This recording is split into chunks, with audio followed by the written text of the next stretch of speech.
know that your relationship with money is probably set by the time you are 5 years old? You don't find money, you make money.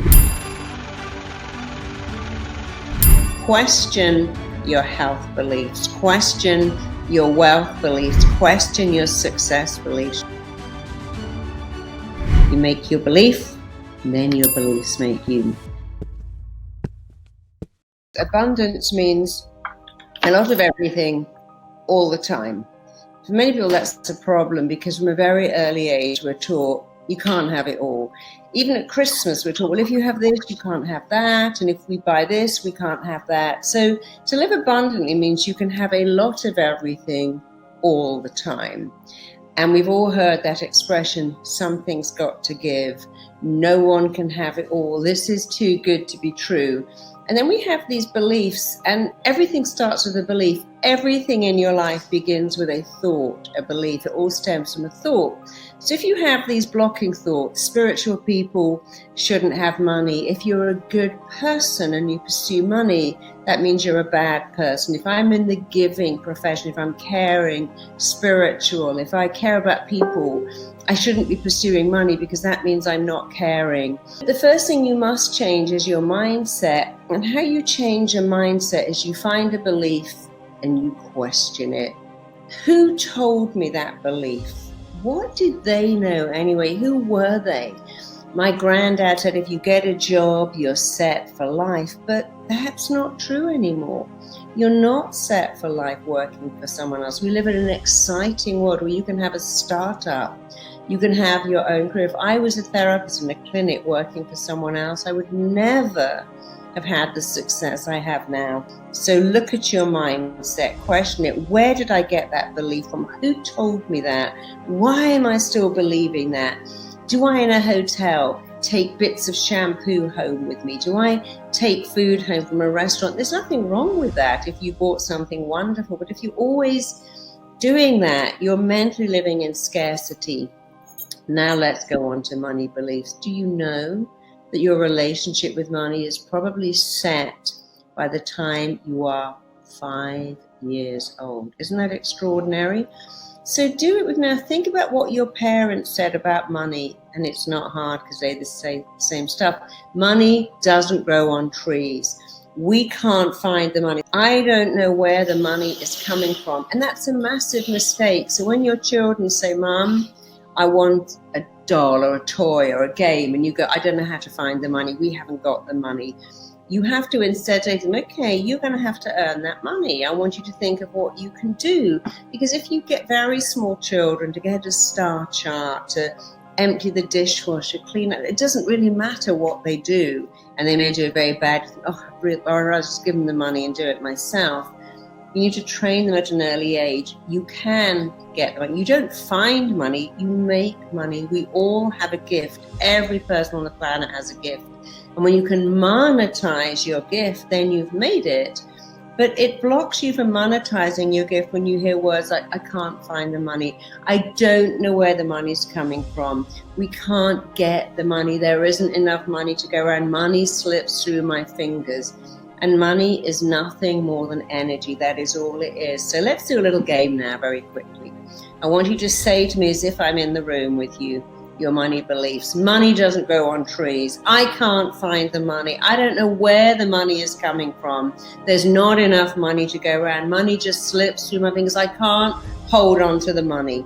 Shout a few more things at me. Just let it out. It's always better out than in. And now change that word to energy. I don't know where the energy is coming from. I just can't keep energy. Energy doesn't grow on trees. Energy slips through my fingers. Here's one. Good people shouldn't have energy. People who have energy have sold their soul to the devil. People with energy are bad people. People with energy are ruthless. Because money is energy. When you see it as energy, you're able to let it come in and go out. So let's do one other very quick thing. Breathe in. Just breathe in now. Just take in some energy. And now let the energy out. That feels kind of normal, doesn't it? Do it again. Take in some energy. Breathe in. Breathe out. And now just be a taker. Just take energy and just take, and keep it. Keep that energy. Hold on to it. Don't let it go. Take a bit more if you like. Breathe in more. Keep taking. That's it. Take more. And now stay as a taker. I want you to stay there. Do not breathe out until it feels really, really uncomfortable. Not yet. Keep taking a bit more. And now give that away, and then you'll see how good it feels. But I want you to keep giving, keep breathing out, give more, keep breathing out, be a giver. And some people believe that if you give, you shouldn't take. I'm just a giver. I'm a spiritual healer. I just give. So keep giving. Give that breath more, give more. Keep going, keep giving until it feels uncomfortable. And then take. And there is your balance. Nature likes you to give and receive. And if you're an amazing therapist or in any amazing profession, you give of yourself, you give a talent, you give a skill, you give your time, you give your energy, and you should receive back. And if you have this belief that wealth and spirituality don't go together, you are absolutely blocked, because I can promise you they do. So to get rid of that block, wealth and spirituality are polar opposites. If you're spiritual, you can't be wealthy. If you're wealthy, you're not spiritual.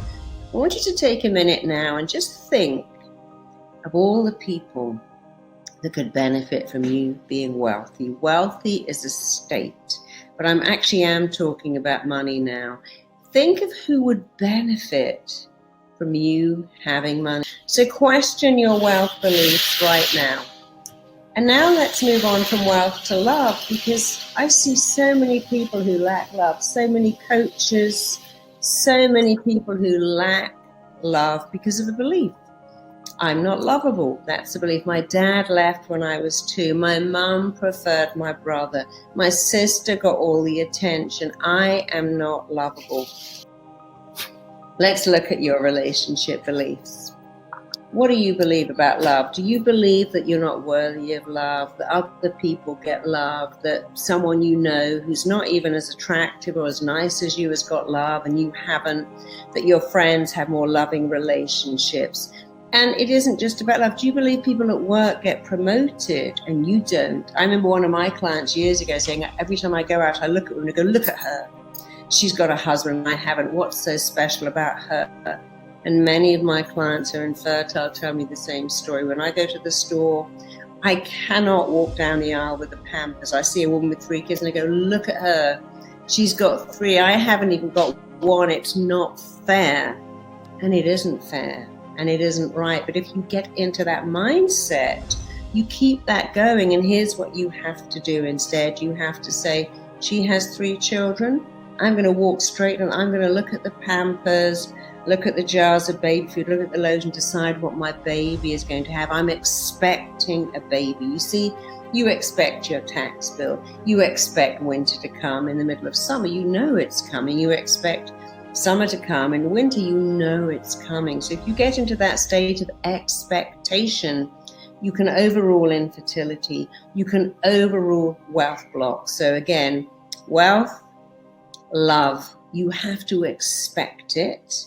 And in order to expect it, you must believe that you are worth it. I am worth it. I'm worthy of love. I've got something amazing to offer the world. I've also got a talent that I can monetize, and I was given that talent to monetize. Frank Sinatra wasn't given his voice to become a plumber. Barbra Streisand, Beyonce were not supposed to be nail technicians. And one of the ways you monetize yourself is to find out what you're meant to do. Find out what you are meant to do and then do it. Because when you find your purpose, the thing you're meant to do, and then follow your purpose with passion, you can absolutely monetize it. Find out what you are meant to do and then do it. Because when you find your purpose, the thing you're meant to do, and then follow your purpose with passion, you can absolutely monetize it. So your life is amazing. When you do what you love, you have meaning, you have purpose, you have significance, you meet all your needs. But just let me wrap this up with another abundant need, which is health. Because if you have wealth and love and a career and no health, then really you don't have anything. So let's go on to your health beliefs. Many of my clients in therapy tell me the same story. I saw my dad take antacids every day. So I've got an ulcer because of the stress of working. I saw my dad every Sunday lie on the sofa with migraine, and he would say, well, that's the price you pay for running your own business. I'm on call 6 days a week. I do 14-hour days. On a Sunday, I'm just exhausted. I'm shattered, and I get the migraines. And the child watching that thinks, oh, you get an ulcer if you work hard. You get migraines if you work for yourself. You never get to eat properly if you work hard. I see my mum eating toast, living on crackers. I haven't got time to cook. I haven't got time to eat. I haven't got time. I'm just living on diet drinks. I went with a surgeon recently, and to my horror, he drank 10 cans of Diet Coke a day. He said, I don't have time to eat. I'm in surgery. I'm like, come on.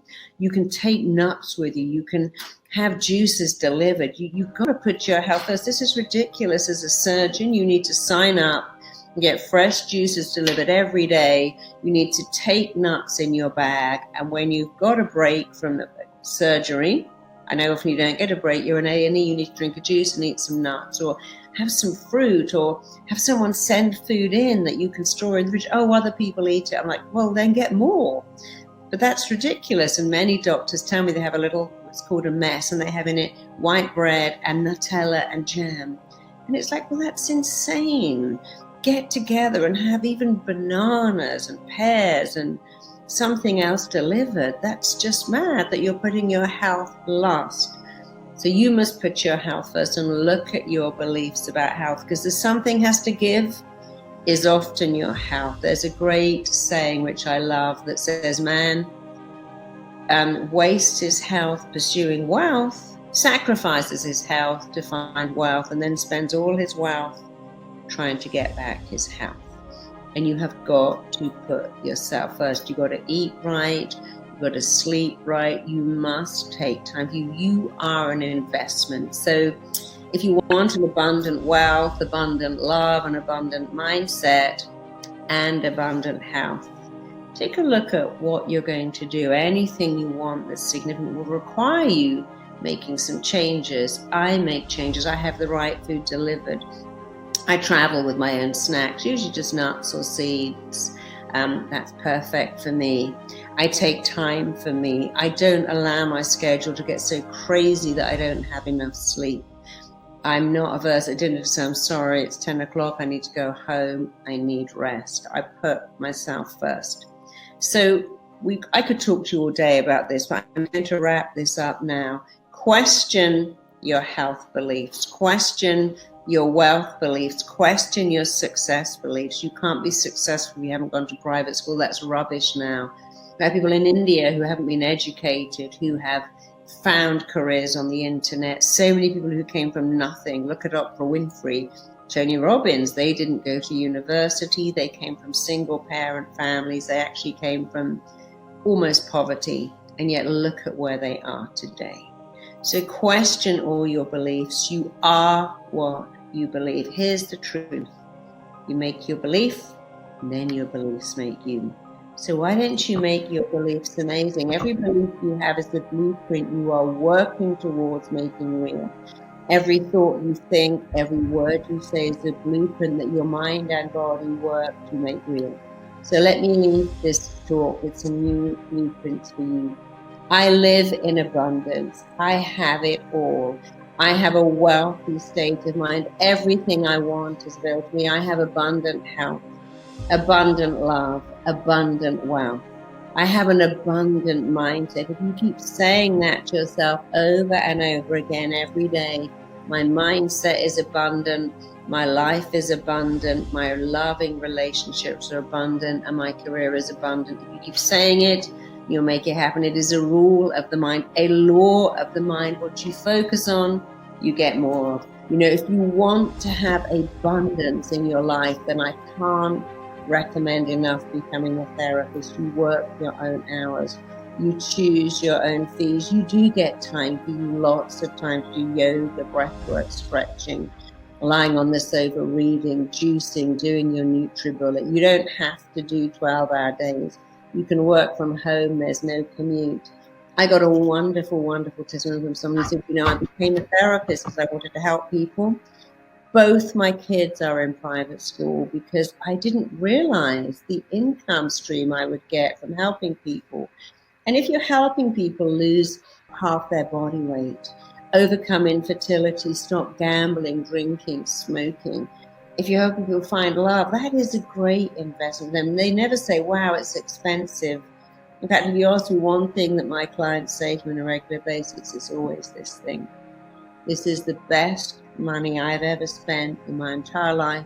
I would have paid 5 times as much. And last year I trained this wonderful girl and she only works online. She said, I saw a client, because I work online, they pay me the fee in advance. They book the session, I send the form, they fill it back, the intake form, what they want, and they send back the fee.